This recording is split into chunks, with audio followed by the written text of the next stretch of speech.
It began on a quiet August evening in 1989 in the small Texas town of Glenmore, a place where everyone knew everyone, where summer nights smelled of cedar and gasoline, and where folks still left their doors unlocked.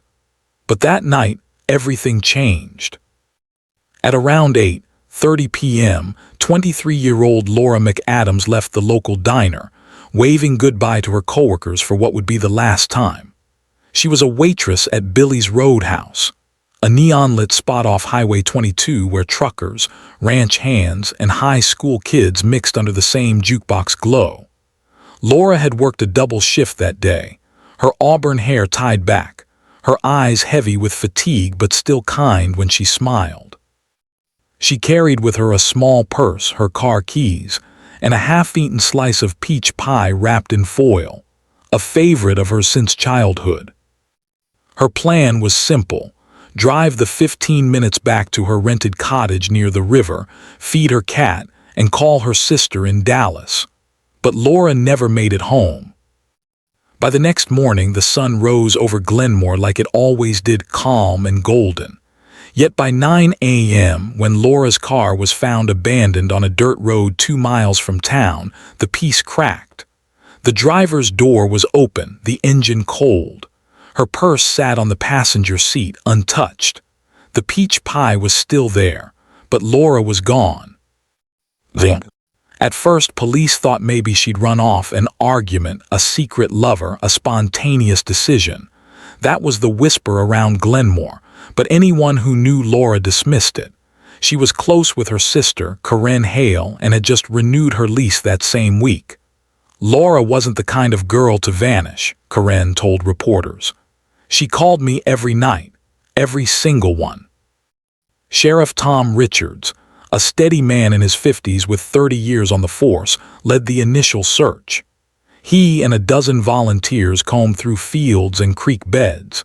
They found tire tracks, a cigarette butt, and footprints, men's size 11, leading toward the brush, then stopping suddenly near a patch of flattened grass. Blood was found on a torn piece of cloth. But that was it. No body, no witnesses, no struggle anyone heard. The case that began as a local mystery grew darker by the day. By the third week, Glenmore was on edge. The local news ran Laura's photo, her gentle smile and deep green eyes every evening. Posters lined the grocery store windows. Candlelight vigils were held in front of her cottage. Everyone was asking the same question: what happened to Laura McAdams? Then, on September 17, 1989, a hunter discovered human remains near the banks of Dry Creek, less than 4 miles from where Laura's car had been found. The sheriff's department confirmed what everyone feared: it was her. The medical examiner determined Laura had been assaulted and killed, most likely the same night she disappeared. The cause of death was blunt force trauma to the head. The brutality shocked even seasoned officers. It wasn't random, Sheriff Richards told the press. Someone knew her or watched her. Someone wanted to make sure she didn't fight back. Evidence collected from the scene included a torn scrap of denim, cigarette butts, and a few strands of hair not Laura's. But in 1989, forensic technology could only go so far. DNA testing was in its infancy. The samples were logged, sealed, and stored in the evidence vault in Austin, marked with the case number TX 89417. And as months passed with no arrests, Laura's case went cold. By 1990, Sheriff Richards had retired. The new lead investigator, Detective Frank Leland, took over but found little new ground to cover. Interviews were redone, suspects re-questioned. One man, Earl Benton, a local mechanic, became a person of interest. He'd been seen talking to Laura at the diner the week before she vanished, and rumors swirled that he'd asked her out and she'd turned him down. When questioned, Benton denied any involvement. "Yeah, I liked her," he told police. "She was sweet, but that's it. I didn't hurt her." Without solid evidence, the case stalled again. Then, years went by. The world changed, new technology, new investigators, but the same dusty box of evidence sat on a shelf. Laura's family moved away, except for Karen, who refused to leave. She still lived in Dallas but drove down to Glenmore every summer, visiting the Creekside memorial locals had built for her sister. Each visit, she asked the same question to anyone who would listen. When will we know? Then, in 2004, the Glenmore Police Department hired a young forensic analyst named Jessica Reed, fresh out of Texas A&M, ambitious and meticulous. Jessica specialized in cold case reviews. She was only 26, but she had a reputation for persistence. When she came across the McAdams file, the yellowed photographs and half-faded notes caught her attention. This was someone's daughter, she said quietly to herself. Someone's sister. Jessica noticed the DNA samples taken in 1989 had never been fully tested with modern methods. In 2004, technology had advanced significantly. Mitochondrial DNA testing and improved STR analysis were available. She petitioned for permission to re-examine the biological evidence stored in Austin.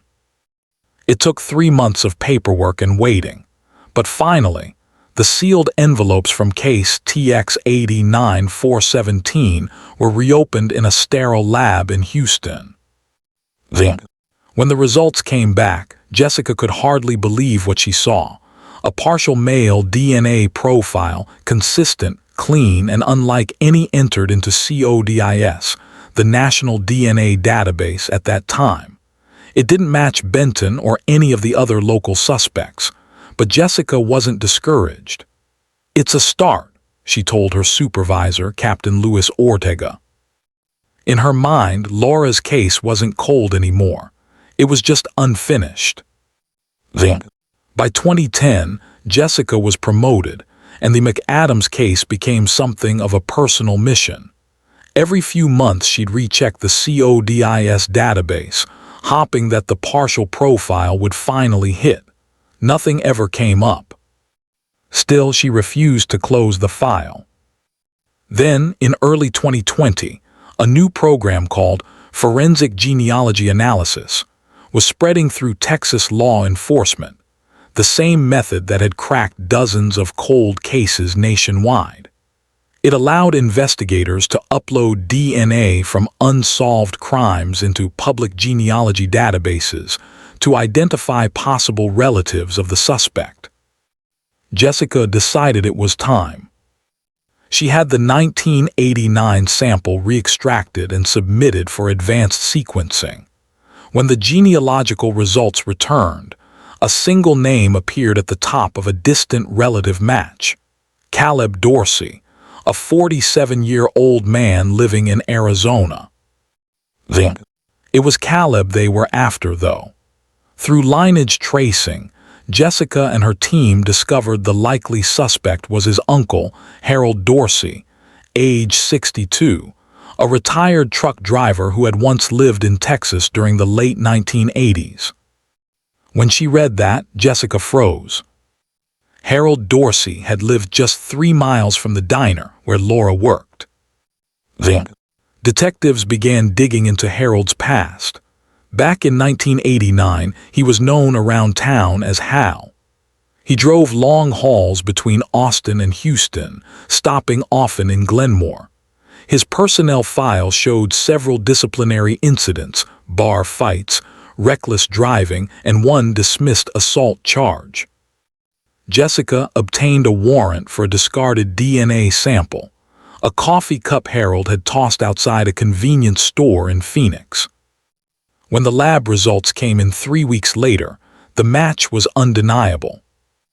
Harold Dorsey's DNA matched the unknown male profile from the 1989 McAdams case, a 1 in 1/3 trillion likelihood.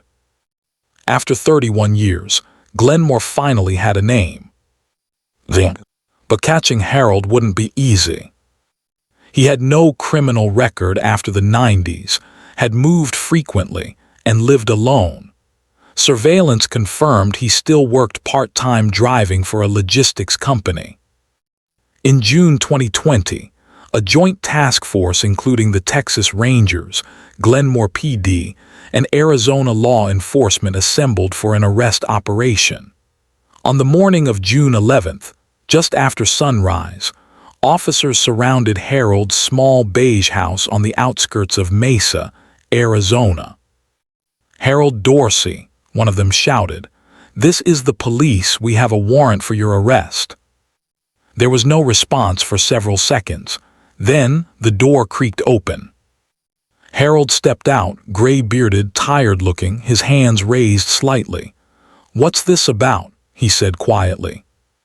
"You know what it's about," the officer replied. When news broke that week, the people of Glenmore were stunned. Local papers ran the headline in bold. "Arrest made in 1989 murder of Laura McAdams.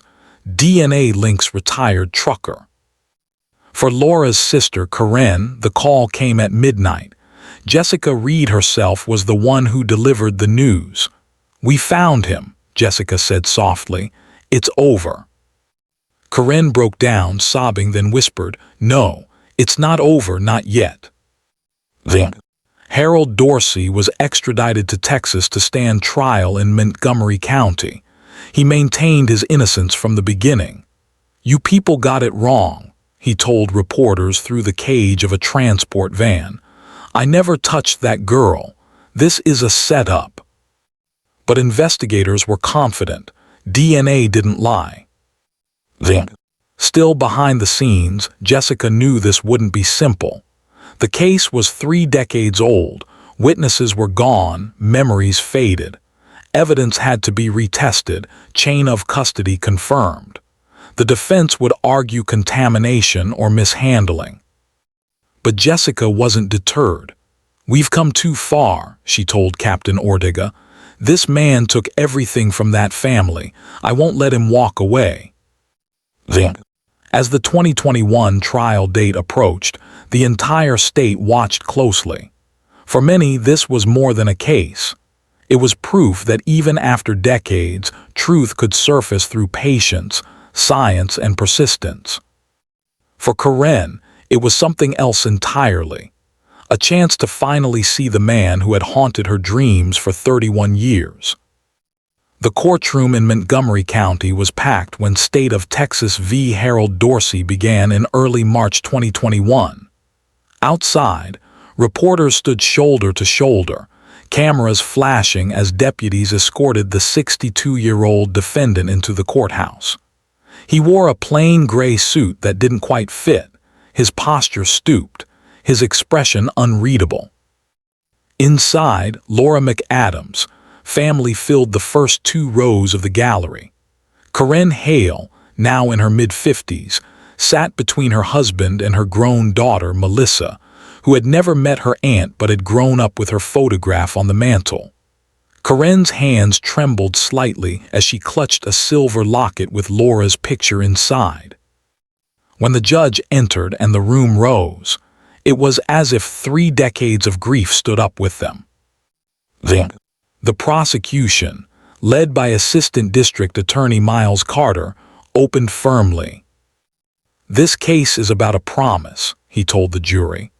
"A promise that no matter how much time passes, justice will be pursued."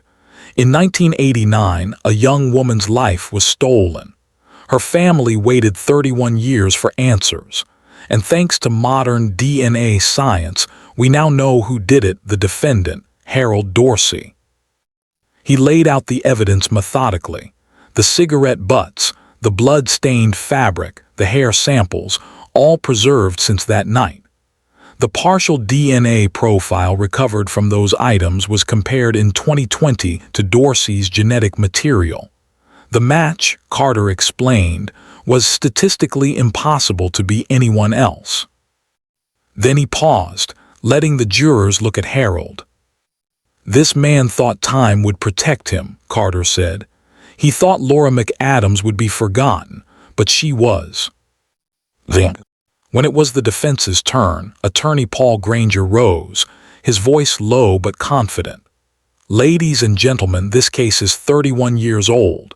Evidence has been moved, handled, and retested countless times. DNA may be powerful, but it's not infallible. Contamination, degradation, and human error are real. My client maintains his innocence, and the state cannot prove beyond a reasonable doubt what truly happened in 1989. Granger claimed that Dorsey had never met Laura McAdams and that his DNA might have been transferred accidentally, perhaps through shared public spaces like the diner or a gas station. "We have no eyewitnesses," he said, "no fingerprints and no motive." The courtroom murmured. Over the following week, the prosecution called more than a dozen witnesses. Detective Jessica Reed took the stand on the third day.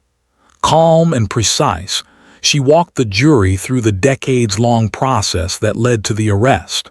Her testimony was the backbone of the state's case. She described how she'd found the case file, how DNA technology had evolved, and how the 2020 genealogical search pinpointed the Dorsey family line. "Ms. Reed," Carter asked, "how certain are you that the DNA belongs to the defendant?" Jessica glanced toward Harold, then back to the jury. 100%. The statistical probability that the DNA belongs to anyone else is less than 1 in a trillion.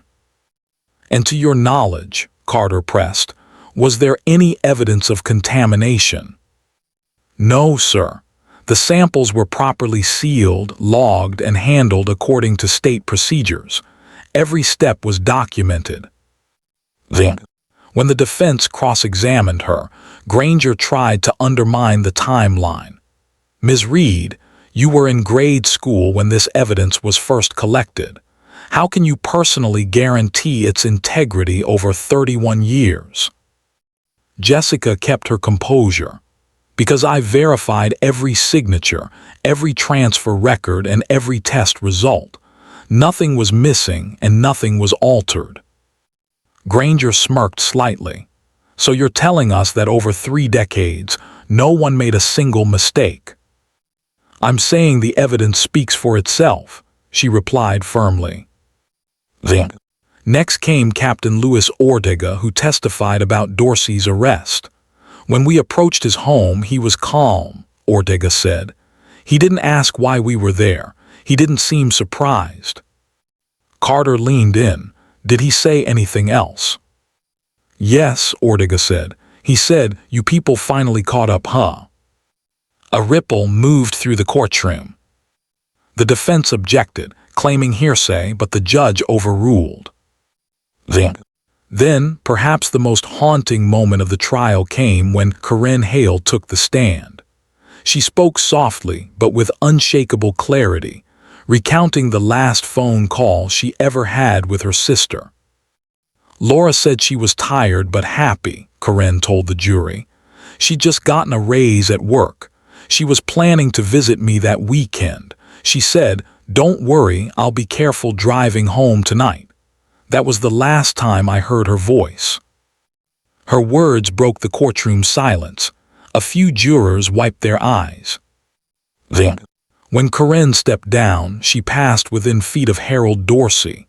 She didn't look at him, but he did at her a quick glance, his jaw tight, his eyes hard. Forensic experts testified next, explaining the science behind DNA sequencing. Dr. Olivia Tran, a senior biologist from the state lab, demonstrated how even decades-old samples could yield accurate results when preserved properly. "Biological material degrades over time," she explained, "but these samples were stored under ideal conditions. We achieved a full STR profile with high confidence. The match is scientifically valid." She added that the probability of a coincidental match was 1 in 1.3 trillion, reinforcing Jessica's statement. Still, the defense hammered at inconsistencies. They pointed to missing records from 1993 when the Glenmore evidence room was relocated. Chain of custody was broken, Granger argued. That's reasonable doubt. He also questioned the genealogical method. These databases use voluntary submissions. You're building family trees on assumptions, aren't you? Dr. Tran shook her head. No, we rely on verified genetic markers. It's not guesswork, it's science. By the end of the second week, both sides had presented their core arguments. The prosecution rested with confidence, while the defense leaned on time, the erosion of memory, the fragility of old evidence, and the absence of direct witnesses. But then something unexpected happened. On the 12th day of trial, the defense called a surprise witness, Roy "Buddy" Haskins, a retired trucker who had known Harold Dorsey back in the late 80s. Buddy, now 73, took the stand nervously, adjusting his cap before swearing in. "Mr. Haskins," Granger began, "did you ever see Harold Dorsey interact with the victim, Laura McAdams?" "No, sir," Buddy said, "but I remember that night. We was all at the Silver Spur Bar. Harold was playing pool with me till near midnight." The courtroom murmured again. An alibi after all these years? Carter quickly objected, demanding proof, but the defense insisted the record showed a bar tab under Harold's name dated that night. The judge allowed it, and Carter's confidence flickered. That evening, Jessica sat in her office reviewing the new claim. The bar record retrieved from old archives was real, a handwritten receipt showing H. Dorsey had paid for 2 beers at 11:42. The problem: the medical examiner had estimated Laura's death between 9:00 and 11:00 p.m. It didn't clear him, but it complicated things. Jessica felt the weight of doubt creep in. Could Harold have left the bar earlier? Could the receipt have been signed later? She dug deeper. She tracked down the bar's former owner, Wayne Powell, now living in Louisiana. Through a phone call, she asked if the records were reliable. "Reliable?" he chuckled. "Darlin', back then we wrote names on tabs after folks paid, not before. Could have been anyone using that name. Harold was in there plenty, sure, but I can't say that night was one of 'em." It was exactly what she needed, uncertainty in the alibi. The next morning, Carter used Wayne Powell's statement to dismantle the defense's claim. "Mr. Haskins might remember playing pool," he said, addressing the jury, "but 31 years blurs a lot of things. A receipt with a name proves nothing. What we have and what you must rely on is science." He tapped the screen showing the DNA evidence again. "This," he said, "doesn't forget." On March 18, 2021, both sides gave their closing arguments. Carter spoke first. "Laura McAdams deserved to grow old," he said. "She deserved a family, a life, laughter. Harold Dorsey took all of that. He left her on a cold riverbank and thought he'd never be found. But science found him, truth found him, justice found him." Then came Granger. "Emotion cannot replace proof," he countered. "DNA doesn't tell you how, why, or even when it got there. This case is about doubt, reasonable, lingering human doubt. And when doubt exists, the law demands you acquit." The jury retired for deliberation just before noon. Outside, rain began to fall, streaking the courthouse windows as families waited in silence. Hours passed. Evening turned to night. Reporters speculated on live feeds.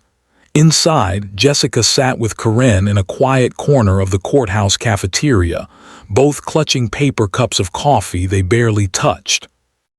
Around 10:45 p.m., the bailiff entered the hallway and said, "They've reached a verdict."